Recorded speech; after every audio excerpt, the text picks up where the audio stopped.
Our story continues. Chapter 7. As the sun settled over the horizon, the Adiram began to look for a place to camp. Mandel, who had steered clear of his brother after the ruins, studied his many companions with an unusual anxiety. He lagged behind as they pushed toward the chosen location, a relatively clear area about 10 minutes' walk to the river, then paused by a trunk as if taking a breath. They had found the crossing of which Cerinthia had earlier claimed to have heard about from someone else. A convenient crossing it had been, wide enough to enable several people to simultaneously move to the other side. By the time he and Odyssean had reached the others, more than a third had already made it, Cerinthia apparently leading the way. She had been most delighted to see Odyssean, delighted enough to run into his arms. If not for Mandel's presence, he suspected that the embrace might have led to something more right there. The battle against the creature in the ruins had obviously changed Odyssean's mind about her, and it seemed Cerinthia had no more qualms concerning the late, lamented Achilleos. And that now bothered Mandel more than the danger that they had this day faced.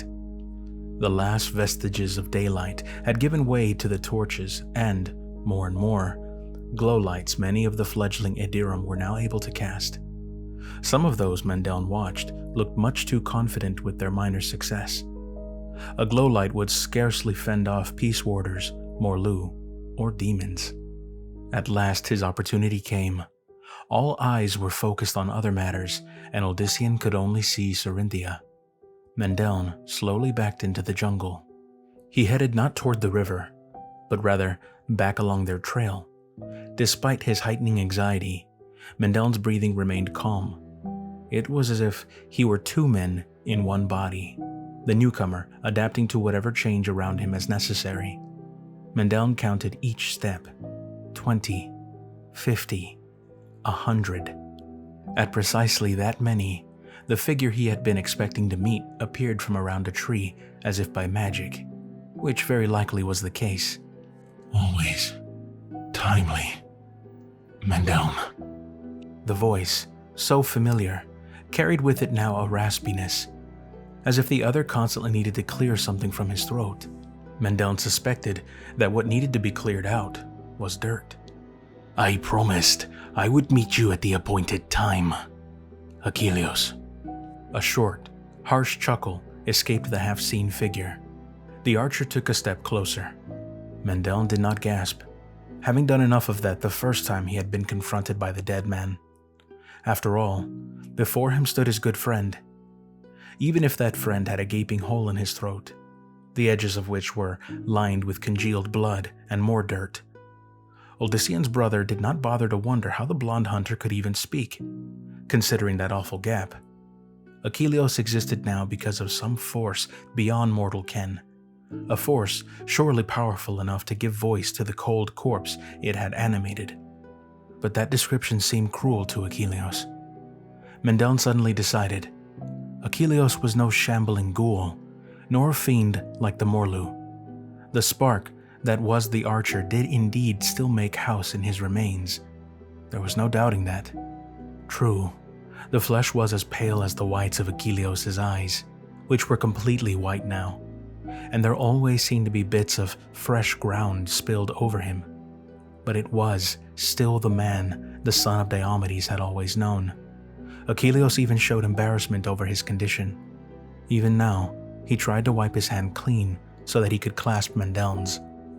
Rather than let the archer continue a useless task, the black-clad figure reached out and seized the grimy hand. He shook it as if he would have if both were still back home, and nothing had changed for either. Not even death. The shadow of a smile escaped Achilleos. Even in his present state, he was a handsome man, lean like the prey he had so successfully hunted. Until Lucian. Mandel had always envied the blonde hunter his looks, although the latter had never been vain about them. It had been the perversity of fate that he, who could have had so many women, had desired the only one who had not wanted him, until just before his slaughter. Braver than you used to be. You are my friend.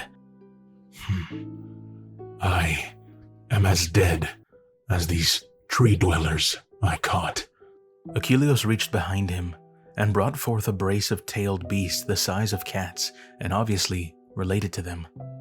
He set his catch by Mandel. The scene both amused and saddened Odyssean's brother. Even in the state that he was, Achilleus could not keep from his calling. Perhaps Odyssean's brother thought it was because it allowed him to play at his former life, to pretend that terrible events had never happened. And how may I explain this bounty when I return? Mandel gently joked. All know my prowess with hunting. I'm fortunate if I can catch a mushroom, as quick and cunning as they are. Achilleus grimaced. I thought of that, but I hunted anyway. Again, he attempted to brush himself clean. Yet although even in the dark, Mandel could see the dirt fly from the archer's pants, boots, and shirt, it almost immediately seemed to be replaced by more, simply forming from nothing on Achilleus' very body. I have spoken with Odyssean, Mandel finally interjected, as much to put an end to Achilleus' perpetually futile effort as it was to bring the conversation around to the matter at hand. Not the original conversation they had planned, but the one he now felt superseded all others. And I have come to a decision. It is time he was told of your presence. I will bring him out here too. No. Mandel had expected argument, and while he respected his friend's awful position, this was something that could not be avoided. Odyssean is your friend, just as I am. He will see beyond what has happened to you. The archer's expression tightened, the white eyes narrowing dangerously. No, Mandel. It can't be that way. Don't say anymore. There was that in Achilleus' tone that made the hair on the back of Mandel's neck rise. Nevertheless, he grew defiant. I will not keep this any longer from him, or Serendia for that matter. At the very least, intoned another voice behind him. Doing that might cause great catastrophe. Mandel spun around. He knew that voice. It had haunted him long enough, after all. The tall figure was clad in a dark, cowled cloak that emphasized a face nearly as pale as Achilleus's. At a glance, he otherwise looked like any man, save that his features were, despite their angular structure, far too perfect. Who are you? Odyssean's brother demanded. I know you, but not your name. The newcomer nodded. Yes, we have come to know each other quite well, son of Diomedes. And I thus apologize for what I must do. Unfortunately, you leave me no choice. What are you blathering about? Mandel backed away from the figure, only to collide with Achilleus. Grimy fingers seized his arms, holding him in a literal death grip. I say again, who are you? Who? A stubborn fool. That is what I am, returned the other with a grimace. He raised a hand toward Mandel. In it was a dagger that, to Mandel's eye, seemed not to have been forged from metal, but rather something akin to ivory. Bone? His tormentor uttered 3 short words, and although Mandel did not understand them, he still knew the language, of course. It now constantly flowed through his head. The dagger flared bright, illuminating the cowled face yet more. It was as Mandel always dreamed it, yet seeing it now, he saw just how ancient it was, despite a general appearance little older looking than his own. As for my name, once I was called else by my mother, but now I'm known as Rathma. He gave Mandel an apologetic nod. And now, we must be going. Going? Where? But before Odyssean's sibling could finish, both he and the being called Rathma vanished. Only Achilleus remained, just as the archer had known would happen. He stared at his empty hands, empty of the man he had gripped, but not of the infernal dirt. "Sorry, Mandel," he finally murmured to the empty jungle. With some reluctance, he took up his catch again. "It had to be done." Suddenly, a sound in the distance made him look toward the camp.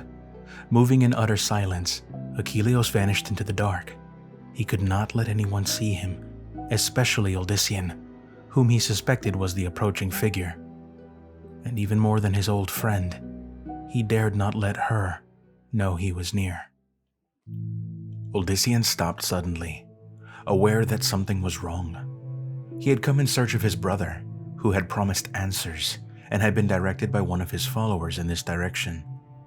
Odyssean had immediately sensed Mandel's nearness, and then the next moment, had not.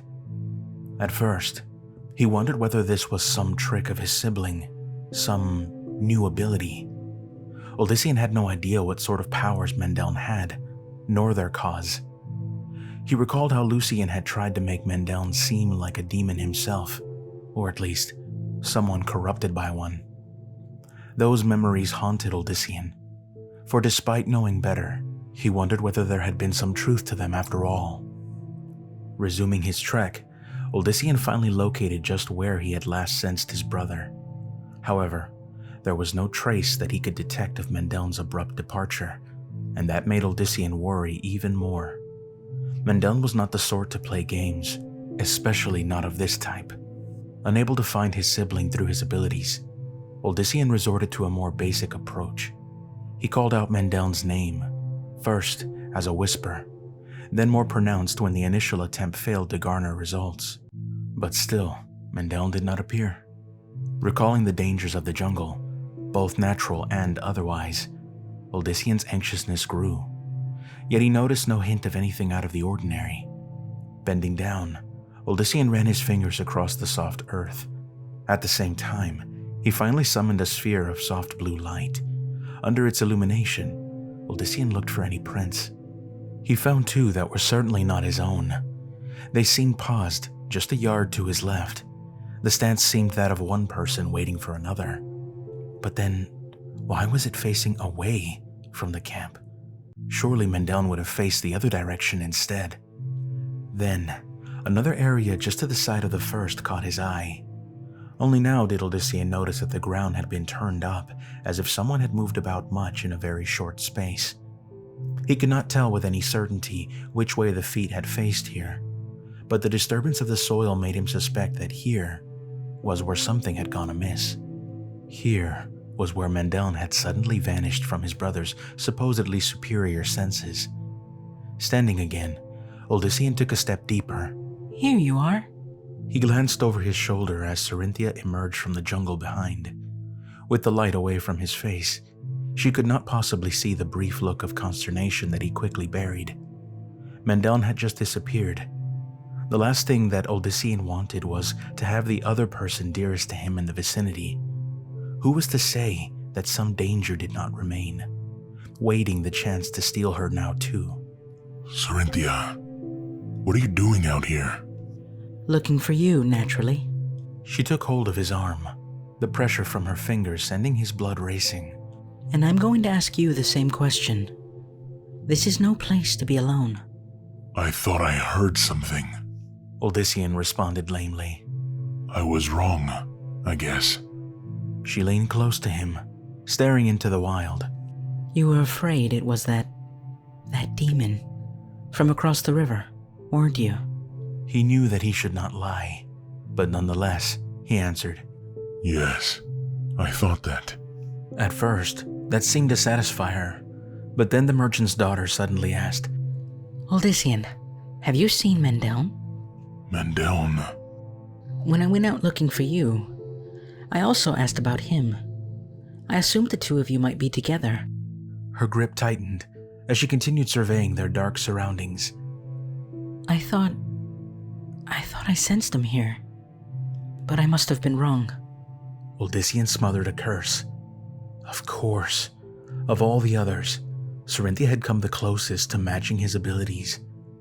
Why would she not then be able to do as he? But the fact that she had gained that gift meant that it was harder, no, impossible, Odyssean decided, to keep her from the truth. He put his other hand on hers. Cerinthia, I did come out here looking for Mandel. We were supposed to meet. He wanted to tell me about what he's been having to deal with. The changes he's been going through. She did not press him on those details, more concerned with the most immediate one. Then, where is he? I don't know. Her finger squeezed his arm with astonishing strength. Cerinthia quickly looked left and right, as if Mandel would suddenly appear. But he has to be nearby. I was right when I thought I sensed him. You did too, didn't you? I did. And then he simply wasn't there. Stating that now, so bluntly, shook Odyssean to his core. His brother, his only surviving family, was nowhere to be found. Her voice firm, the dark-haired woman declared, We'll search the entire area. He can't be far. He knows he can protect himself too. We'll find him, Odyssean. She touched his cheek. I promise that we'll find him. But although the two of them spent the next several minutes utilizing their abilities as best as Odyssean knew that they could, they found not the slightest trace. By this time, other voices began rising from the direction of the camp, foremost among them, Romus's. Master Odyssean! Master Odyssean! The one-time brigand, a low, silver light drifting before him, stumbled into their presence. The bald Parthen exhaled in tremendous relief. Praise be! We'd feared the worst, we did. Jorah noticed you absent, and when no one could find you. He suddenly stopped short as he drank in the nearness of the two. Despite the Parthen's conclusion being not entirely amiss, Odyssean did not want such an image to overshadow his search. We're looking for my brother, he informed the man. Then, in what was clearly to him evidence of his desperation, Odyssean actually asked, Have you seen Mandel? Nay, I can't fathom when I last did either, Romus replied with a low bow. Perhaps he merely walks to enjoy the night. Him being the way he is. The Parthen faltered when Odyssean gave him a reproving look. Most of the Adiram assigned to Mandel a host of bizarre and mysterious activities, the vast majority of which were the product of their imaginations. Unfortunately, the few that were not were enough to disturb most folk, even Odyssean. But that had nothing to do with finding his brother. As others ignorant of the situation gathered behind Romus, Odyssean feared that their presence would only further complicate the situation. If something had taken Mandel, and that thought shook Odyssean far more than even he could have ever expected, then who was to say that it might not grab others as well? Mandel was, in truth, stronger than any of the Adiram, yet apparently he had not had a chance. I want everyone back in the camp, he commanded. Go, now! But, Master Odyssean, protested Tomo, now standing near Romus. We must not leave you alone out here. That Odyssean likely could defend himself better than 1,000 of his followers did not seem to occur to the Tarajian, nor any of the rest, judging by the many heads bobbing in agreement with Tomo. Return to camp. Romus shook his head, blurting, What of your brother, Master Odyssean? If he is lost as you fear. Now the newcomers knew why their leader was out in the jungle during the night. No matter how great their uneasiness around Mandel, they knew his importance to Odyssean. They'll not go now, murmured Cerinthia. The only way to get them to return to the camp is to do so ourselves. I can't. Mandel needs me. She put a soothing hand on him. I know that, Odyssean. I know that better than anyone else. But think, can you really help him right now? With everyone distracting you? Cerinthia had the truth of it. All that his legions of followers did right now was keep him from concentrating. We're all heading back, Odyssean suddenly ordered. Make sure that everyone is accounted for, Romus. The Parthen nodded, although obviously still perplexed. But your brother, Master Odyssean, will be found, Romus. Odyssean put an end to any more questions by striding past his lead acolyte, Cerinthia accompanying him on his arm. But although he took up a stalwart aspect in front of the others, Odyssean dearly wanted to turn around and rush through the jungle calling Mandel's name until he found him. He could not imagine what might have happened. He had sensed nothing amiss. Surely Mandel was merely lost, somehow, and would turn up before long. But what if he did not? Calm yourself, Cerinthia whispered reassuringly. She leaned her head close to his. When all have settled down, we can work together to find Mandel. Work together? Combine our powers together in a manner we haven't tried yet. I think it possible. He took hope from her suggestion. They might be able to amplify the effect of their search. Surely then they would locate Mandel. But would whatever she had in mind work? We can only try, Odyssean, she murmured, as if reading his thoughts. You and Mandel worked together to help me, didn't you? He nodded, glad that she did not know how close the demonic presence had actually come to reaching out to her. Once they returned to the encampment, it was all Odyssean could do to wait for the rest to finally go to sleep. The sentries he did not concern himself about. They would not see what he and Cerinthia attempted. The two had moved off to a secluded side of the camp. They would still be vaguely noted by those on duty, but not their actual activities. He wanted no one interfering, not even if only to volunteer their help. Cerinthia sat across from him. Both had their legs folded, and as touch had always worked when Odyssean had introduced new people to the gifts within them, they held hands. Odyssean felt some guilt at how much he enjoyed such closeness to her. He had not felt this way about anyone since Lilith. Smiling at him, Cerinthia said, I've no idea how to start, except maybe I could reach into you the way you did me and the others the first time. Try that. He would have been willing to do it himself, but so far Cerinthia had made perfect sense with her suggestions. Considering his state of mind, Odyssean was more than happy to let her take the lead throughout this. Cerinthia shut her eyes. Odyssean did the same. He felt her briefly squeeze his hand and returned the action. Suddenly, it felt as if he were two people in one. The swiftness with which the merchant's daughter had successfully touched his mind and his soul startled him. There was a momentary hesitation, then Odyssean sensed her invite him to do as she had. His thoughts, his emotions, reached out to hers. For a breath or two, it was as if a pair of animals sized up one another. Then, growing more confident, Odyssean pushed forward. He and Cerinthia melded together. It was not a perfect blending of their selves, for Odyssean kept up certain barriers, especially those concerning his feelings for the woman before him, and he sensed that Cerinthia likewise barred some access to her inner thoughts.